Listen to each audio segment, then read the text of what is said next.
Buonasera a tutti e benvenuti al nostro appuntamento del lunedì con la nutrizionista Risponde. Oggi vorrei parlarvi di l'alimento per eccellenza, un alimento che ci permette la sopravvivenza e che spesso viene minimizzato. Oggi volevo parlarvi dell'acqua. Ebbene sì, l'acqua è un alimento, è una soluzione di microelementi che apportano all'organismo degli elettroliti, quindi dei soluti che servono per vivere, per non avere quelle carenze nutrizionali che spesso si hanno non seguendo un'alimentazione adeguata. E quando si va dal nutrizionista, dal medico in generale, spesso ci sentiamo dire deve bere di più, deve bere almeno 1,5 litri, 2 litri di acqua al giorno, perché l'acqua fa bene, l'acqua è essenziale e quindi è necessario bere. Ma in realtà vi hanno mai spiegato perché l'acqua fa bene? Cioè a cosa fa bene l'acqua? Ecco, io vorrei partire da questo, vorrei partire dal fatto che, da un concetto molto molto semplice. Pensate che noi per più del 70% siamo costituiti di acqua.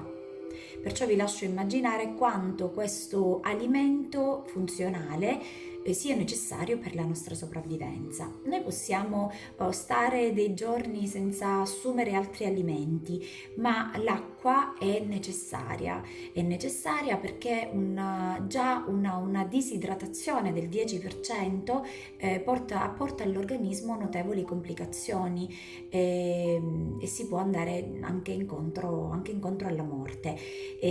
Ma ritorniamo ai benefici, i benefici dell'acqua. Quali sono? Innanzitutto l'acqua idrata. Bene, idrata i muscoli, anche perché i muscoli sono costituiti principalmente da acqua, idrata gli organi, idrata la pelle e fa sì che ogni reazione all'interno dell'organismo avvenga in modo adeguato. Quindi soprattutto per gli sportivi l'acqua previene una buona idratazione muscolare, previene gli infortuni, i crampi muscolari, gli strappi, tutto ciò che si può avere durante l'attività fisica e migliora anche la performance, perché no, dell'atleta. Poi l'acqua aiuta la digestione. Spesso i miei pazienti mi chiedono se è possibile bere acqua durante i pasti, perché c'è questo falso mito che l'acqua deve essere bevuta lontano dai pasti. In realtà l'acqua aiuta la digestione, non migliora l'assorbimento e quindi non fa assorbire di più gli alimenti, però migliora proprio il passaggio del bolo alimentare nel sistema gastrointestinale e fa sì che la digestione avvenga con più facilità, aiuta a diluire i succhi gastrici, i succhi biliari, quindi maggiore produzione di succhi biliari e perché no, migliore digestione. Poi l'acqua aiuta la peristalsi intestinale, quindi la regolarità intestinale, migliora perché giustamente le feci vengono più morbide e di conseguenza migliora l'evacuazione, ma previene anche le neoplasie, alcuni tumori, ad esempio il tumore del colon retto, eliminando le scorie, quindi aiutando la regolarità intestinale, vengono evacuate tutte quelle scorie che se stanno troppo all'interno dell'intestino fanno sì che i patogeni intestinali, quindi i microrganismi cattivi all'interno dell'intestino, prendano il sopravvento e quindi si può andare incontro, se c'è una predisposizione genetica, anche a queste particolari neoplasie. Io ci tenevo particolarmente a parlarvi di questo alimento perché ha tantissime qualità, tantissimi benefici per l'organismo, apporta tanti benefici, quindi è importante una buona idratazione.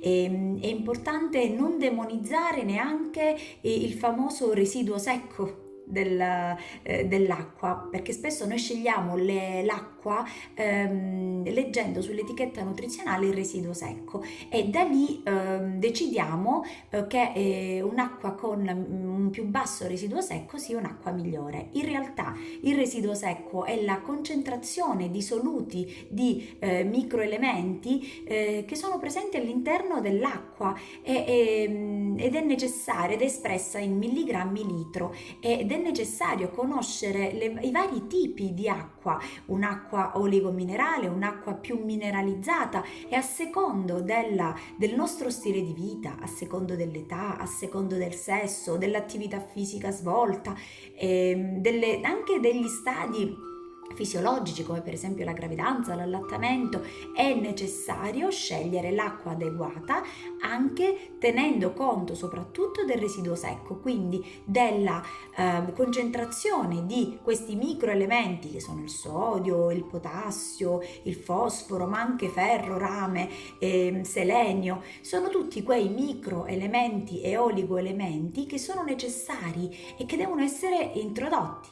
Quindi quando scegliamo l'acqua da bere dobbiamo prima di tutto valutarne la concentrazione in soluti e spesso consiglio di bere l'acqua del rubinetto perché è sottoposta a innanzitutto vabbè, è potabile, quindi è priva di batteri, è pura e poi perché viene sottoposta spesso a controlli e quindi è più potrebbe essere più salutare di un'acqua imbottigliata, soprattutto nelle bottiglie in plastica che la plastica può rilasciare all'interno dell'acqua microparticelle cancerogene. Io per oggi vi lascio, se avete dubbi o perplessità potete scrivermi, potete farmi tutte le domande che volete, anche perché sull'acqua c'è un mondo e quindi possiamo tranquillamente parlarne insieme. Vi auguro una buona serata e vi aspetto al prossimo video. Buonasera!